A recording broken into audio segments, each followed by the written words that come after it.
नाशिक शहर police आयुक्तालयातील Panchavati police Thane हद्दीत 1 डिसेंबर 2025 रोजी सायंकाळी 5:30 वाजेच्या सुमारास पिंपळगाव बसवंत येथील डाळिंब व्यापारी प्रवीणभाई माणिकलाल दवे वय 65 हे डाळिंब व्यापारी व्यापारास 5 लाख रुपये देण्यासाठी नाशिकमध्ये आले असता ते एका रिक्षात बसले.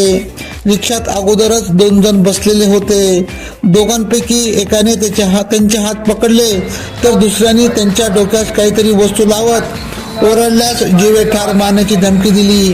हातातील धारदार शस्त्राने बरगडीवर मारले व त्यांच्या पैशाची बॅग हिसकावून त्यांना चालत्या रिक्षातून लुटून देत तेथून रिक्षातून फरार झाले. याबाबत पंचवटी पोलीस ठाण्यात गुन्हा दाखल होता. त्याचा तपास सुरू होता. दोघांपैकी गौरव जालिंदर केलकर व 24 यास पंचवटी पोलिसांनी अटक करत त्याच्या ताब्यातून 4.5 लाख रुपये अगोदरच हस्तगत केले होते.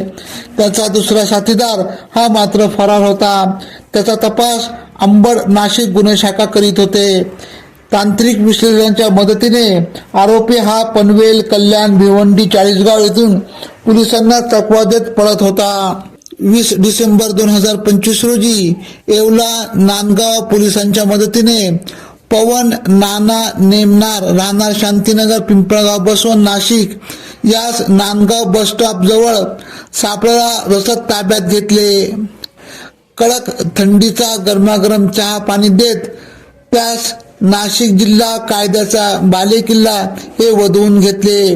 पुढील कारवाई कामे पंचवटी पोलीस ठाण्याच्या ताब्यात देण्यात आले.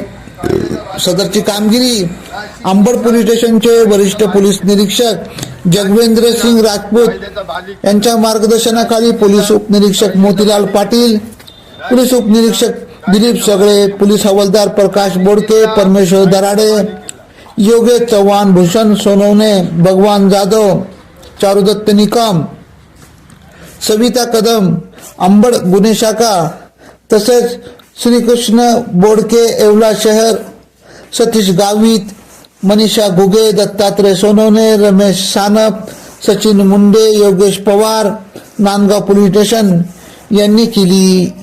AKP न्यूज साठी ब्युरो चीफ अनवर पठाण, नाशिक.